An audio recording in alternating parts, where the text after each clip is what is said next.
জ্যোতিষী এবার বলা শুরু করলো। তোকে মৃত্যুর মুখে ঠেলে ফেলা হয়েছিল, তাই না?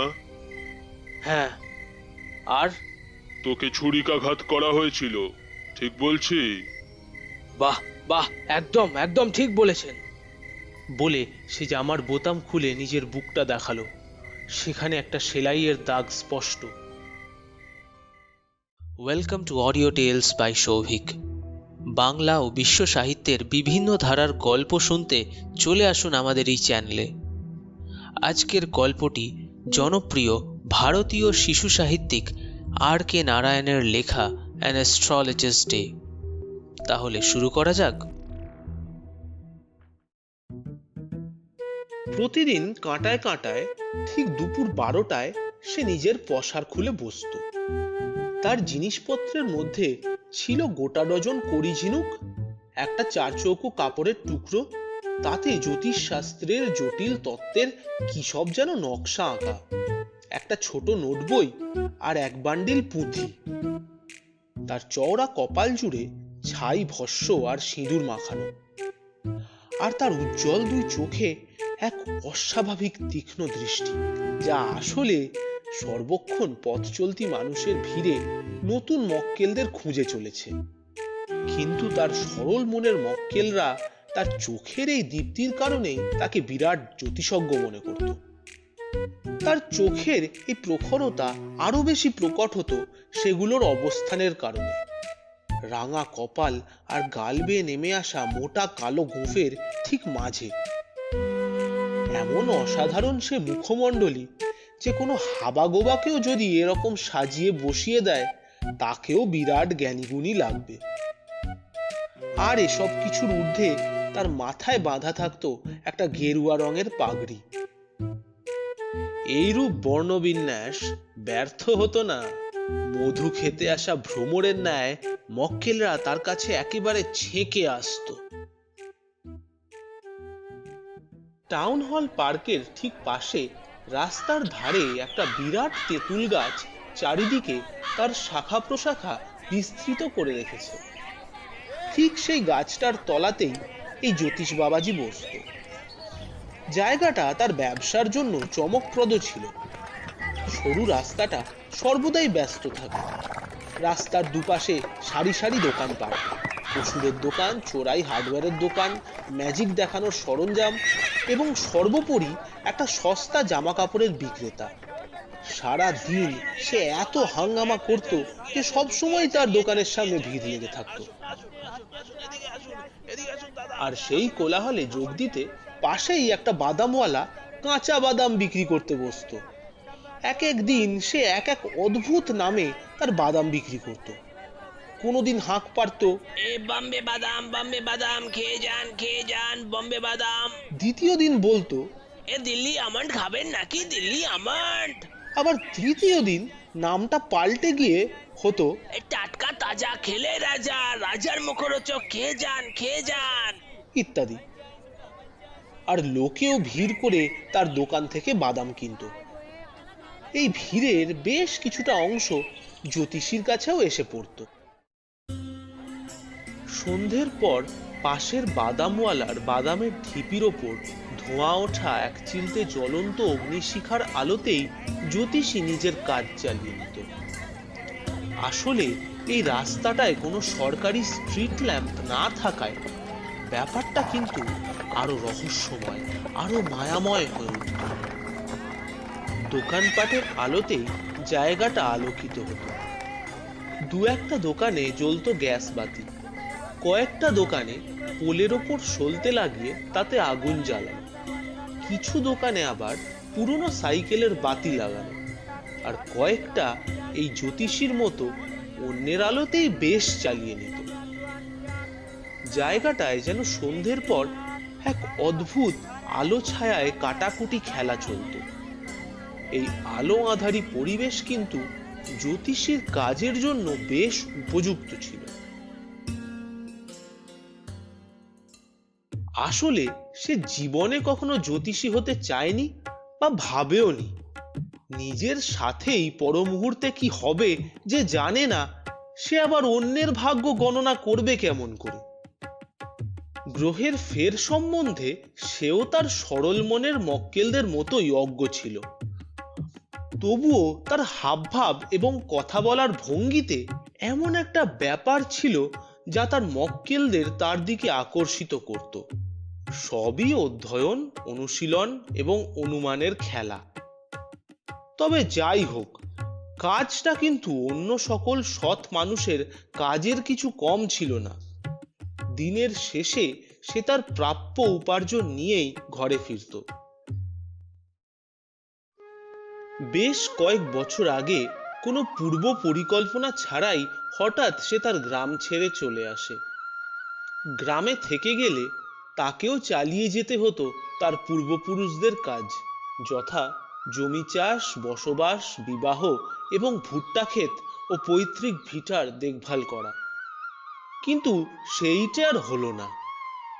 কাউকে কিছু না বলেই একদিন তাকে গ্রাম ছাড়তে হলো।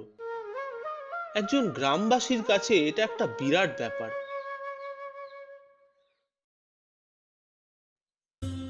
মানুষের বিভিন্ন সমস্যাগুলোর সে এক কার্যকরী বিশ্লেষণ করেছিল। বিবাহ, অর্থ এবং সাংসারিক বন্ধন। দীর্ঘ অনুশীলন তার বোধ শক্তিকে আরো তীক্ষ্ণ করে তুলেছিল। মাত্র 5 মিনিটের মধ্যেই সে মক্কেলদের সমস্যা ধরে ফেলত। প্রশ্ন পিছু সে 3 পয়স করে নিত, আর কখনোই সে আগে মুখ খুলতো না। প্রথমে সে তার মক্কেলদের অন্তত মিনিট 10 কথা বলার সুযোগ দিত। এর থেকেই সে ডজন খানেক পরামর্শ আর সমাধান দেওয়ার মতো রসদ পেয়ে যেত। সামনের মানুষটার হাত দেখতে দেখতে সে যখন গম্ভীর গলায় বলতো, বহু কষ্টেও সম্পূর্ণরূপে সফলতা মিলছে না, তাই তো? 10 জনের মধ্যে অন্তত 9 জন তার এই কথায় সহমত হতো। অথবা সে প্রশ্ন করত, পরিবারে এমন কি কোনো নারী বা আত্মীয় আছে যার সঙ্গে বনিবনা হচ্ছে না? কিংবা সে মক্কেলটির চরিত্র বিশ্লেষণ করত।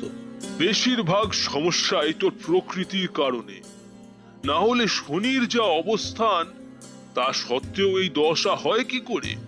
তুই আসলে বড্ড বেপরোয়া রুক্ষ প্রকৃতির।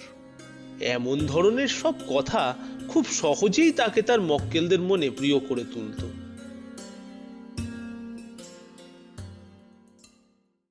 অন্য দিনের মতো সেদিনও সমস্ত দোকানপাট বন্ধ হয়ে যাওয়ার পর যখন বাদামওয়ালাও ফুঁ দিয়ে তার জ্বলন্ত বাতিটা নিভিয়ে বাড়ি যাওয়ার জন্য প্রস্তুত হতে লাগলো, তখন জ্যোতিষীও নিজের জিনিসপত্র গোটাতে শুরু করলো। কারণ এবার গোটা রাস্তাটাই অন্ধকার। একমাত্র দূরে কোথাও থেকে এক চিলতে সবুজ আলো জ্যোতিষীর ঠিক সামনেটায় এসে পড়েছে। কড়ি, ঝিনুক আর বাদবাকি সব সরঞ্জাম ব্যাগে ঢোকাতে ঢোকাতে হঠাৎ সে খেয়াল করলো সবুজ আলোটা যেন আস্তে আস্তে ঢাকা পড়ছে। সে মুখ তুলে তাকিয়ে দেখলো একটা লোক পথ চলতে চলতে তার সামনে এসে দাঁড়িয়েছে। তার মুখের একটা পাশ দেখা যাচ্ছে, অন্ধকারে তাও স্পষ্ট নয়। তবুও জ্যোতিষী সম্ভাব্য মক্কেল পাওয়ার এই সুযোগ হারাতে চাইল না। বলল, বৎস, তোকে খুব চিন্তাক্লিষ্ট দেখাচ্ছে। আয়, বস, আমার সাথে দুটো কথা বল। তোর সব সমস্যার সমাধান আমি করে দিতে পারি। অপর প্রান্তে দাঁড়ানো মানুষটা অস্ফুটে কি যে উত্তর দিল তা সঠিকভাবে বোঝা গেল না। জ্যোতিষী আবার নিজের আমন্ত্রণ জানালো। লোকটা এবার জ্যোতিষীর সামনে বসে পড়ে নিজের ডান হাতটা তার দিকে বাড়িয়ে দিয়ে কৌতুকের স্বরে বলল, তাই নাকি? সব সমস্যার সমাধান করে দেবেন? বাবা, বিরাট জ্যোতিষী এসছে। লোকটির এইরূপ বিদ্রুপের সুর জ্যোতিষীর একদম পছন্দ হলো না। তার মনে জেদ চেপে গেল। লোকটার হাত টেনে নিয়ে সেই সবুজ আলোর তলায় হাতের তালুটা দেখে তারপর বলল, তোর স্বভাবটা... আরে থামুন তো, কোনো কাজের কথা থাকলে বলুন, এসব আমি শুনতে চাই না। হ্যাঁ। জ্যোতিষী এবার একটু বিরক্ত হলো। সে বলল, দেখ বাপু, প্রশ্ন পিছু আমি 3 পয়সা করে নি। যা জিজ্ঞেস করবি তারই উত্তর দেব, তার বেশি আমি কিছু বলবো না। এই কথায় লোকটা নিজের পকেট থেকে একটা আনা বের করে জ্যোতিষীর দিকে নিক্ষেপ করলো। ঠিক আছে, আমি কিছু প্রশ্ন করছি আপনাকে, আর যদি আমি প্রমাণ করে দিই যে আপনি 1 নম্বরের ধাপ্পাবাজ, তাহলে কিন্তু সুদ সমেত আনাটা ফেরত নেব। আর যদি আমার উত্তরে তুই সন্তুষ্ট হোস, তাহলে কিন্তু আমাকে 5 টাকা দিবি। বাবা, 5 টাকা? একদম না। আচ্ছা ঠিক আছে, 8 আনা দিস। আরো কিছুক্ষণ তর্ক বিতর্কের পর এই চুক্তিতেই শেষ পর্যন্ত দুজনে রাজি হলো। জ্যোতিষী হাত জোর করে ভগবানের উদ্দেশ্যে প্রার্থনা জানালো। উল্টো দিকের লোকটা এই ফাঁকে একটা বিড়ি ধরালো। দেশলাইয়ের হলদে অগ্নিশিখায় জ্যোতিষী এই প্রথমবার আগন্তুকের মুখটা পরিষ্কার দেখতে পেল। দূরের বড় রাস্তায় ঘোড়ার গাড়ির আওয়াজ, গাড়ি চালকদের কথাবার্তা, টাউন হল পার্কের ভিড়ের চাপা গুঞ্জন, সবকিছু যেন ক্ষণিকের জন্য থমকে দাঁড়ালো। ততক্ষণে আগন্তুক বিড়িতে শুক টান দিয়ে ধোঁয়া ছাড়তে লেগেছে। জ্যোতিষীর এইবার একটু অস্বস্তি বোধ হলো। এই, তোর আনাটা ফেরত নে। আমার শরীরটা ঠিক ভালো ঠেকছে না, অনেক রাতও হলো, আমাকে ঘরে ফিরতে হবে। এই বলে সে আবার তার জিনিসপত্র গোটাতে গেল, আর তক্ষুনি লোকটা খপ করে তার হাতটা চেপে ধরল। না না না, যখন আমি রাস্তা দিয়ে হেঁটে যাচ্ছিলাম আপনি আমাকে টেনে এনেছিলেন, এখন তো আমি ছাড়বো না। আগন্তুকের বজ্রমুষ্টির খপ্পরে পড়ে জ্যোতিষীর শরীরে শিহরণ খেলে গেল। আমতা আমতা করে সে বলল, আজ আমাকে ছাড় বাপু, শরীরটা সত্যি ভালো ঠেকছে না। কাল সকালে আসিস, তখন হাত দেখে দেবো খন।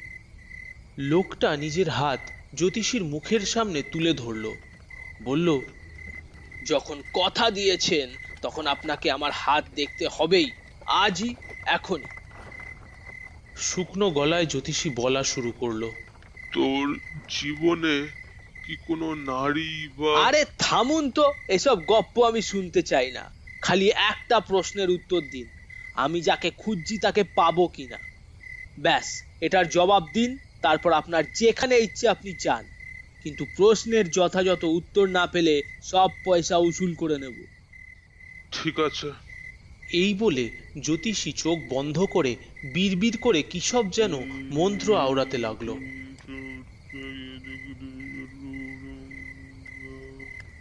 তারপর শান্ত গলায় বলল, তোর অতীত, বর্তমান, ভবিষ্যৎ সবকিছুই এখন আমার আয়ত্তে। যদি উপযুক্ত উত্তর দিতে পারি, তাহলে কিন্তু আমাকে পুরো 1 টাকা দিতে হবে, না হলে আমি আমার মুখ খুলছি না। আরো একবার দর কষাকষির পর শেষমেশ আগন্তুক রাজি হলো। জ্যোতিষী এবার বলা শুরু করলো, তোকে মৃত্যুর মুখে ঠেলে ফেলা হয়েছিল, তাই না? হ্যাঁ। আর? তোকে ছুরিকাঘাত করা হয়েছিল, ঠিক বলছি? বাহ বাহ, একদম একদম ঠিক বলেছেন। বলে সে জামার বোতাম খুলে নিজের বুকটা দেখালো। সেখানে একটা সেলাইয়ের দাগ স্পষ্ট। তারপর তোকে একটা পাতকুয়োয় ধাক্কা মেরে ফেলে দেওয়া হয়েছিল। রক্তপাত হয়ে সেদিন তো আমি মরেই যেতাম, যদি না একজন সেই কুয়োর ভেতর তাকিয়ে দেখতো। এর প্রতিশোধ আমি কবে নিতে পারবো? কবে দেখা হবে আমার তার সাথে? আমাকে বলুন ঠাকুর। পরকালে। 4 মাস আগে অন্য একটা শহরে তার মৃত্যু ঘটেছে। গুরুনায়ক, আপনি আপনি আমার নামও জানেন? তোর বিষয়ে এখন আমি সবকিছুই জানি। আমার কথা তুই মন দিয়ে শোন। তোর গ্রাম এই শহরের উত্তরে, 2 দিনের পথ। পরের ট্রেন ধরে আজকেই এখান থেকে তুই চলে যা। আমি দেখতে পাচ্ছি যদি গ্রাম ছেড়ে তুই পুনরায় শহরে আসিস, তাহলে তোর জীবনে আবার ঘোর বিপদ ঘনিয়ে উঠবে। এই বলে জ্যোতিষী এক চিমটে ভস্য নিয়ে লোকটার হাতে দিয়ে বলল, এই নে, এটা কপালে লাগিয়ে নে। আর কখনো দক্ষিণে যাত্রা করবি না, তাহলেই 100 বছর বাঁচবি। আর কেনই বা গ্রাম ছেড়ে ঘুরবো? এতদিন আমি শহরে শহরে ঘুরেছি শুধুমাত্র তার খোঁজে, আর যদি খুঁজে পেতাম না তাহলে গলা টিপে মারতাম শালাটাকে। কিন্তু সে দরকার আমার ফুরিয়েছে। আশা করি সে তার প্রাপ্য সাজা পেয়ে মরেছে। হ্যাঁ, সে একটা লরির তলায় চাপা পড়েছিল। লোকটার মুখে একটা ক্রূর ও পরিতৃপ্তির ছাপ ফুটে উঠল।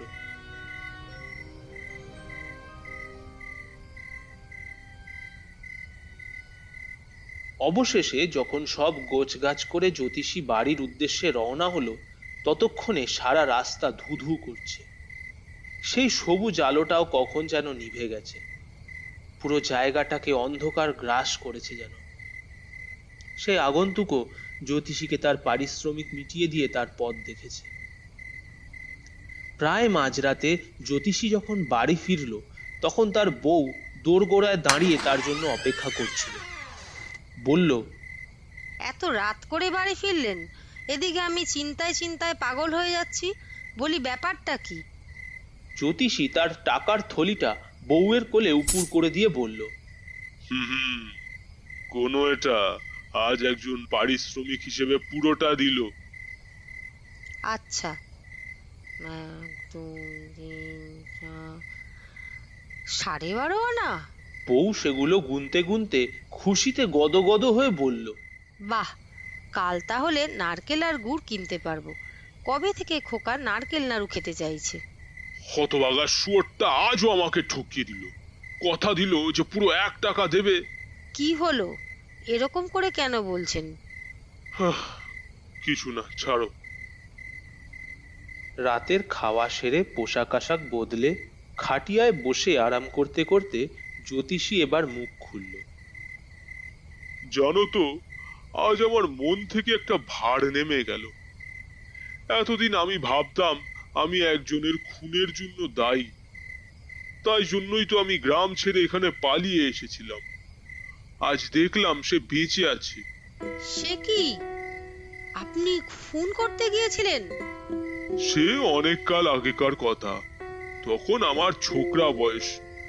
একদিন মদ খেয়ে জুয়া খেলে বিশাল ঝগড়া মারপিট হয়েছিল। এই যাই হোক, এখন আর ওসব ভেবে কি হবে। চলো ঘুমোই। একটা লম্বা হাই তুলে জ্যোতিষী খাটিয়ায় গা এলিয়ে দিল। আজকের মতো গল্প এখানেই শেষ। গল্পটি যদি ভালো লেগে থাকে তাহলে লাইক এবং কমেন্ট করে জানাবেন, আর আপনার পরিবার ও বন্ধুদের সাথে শেয়ার করে দেবেন। Subscribe to our channel and press the bell notification icon to never miss another update.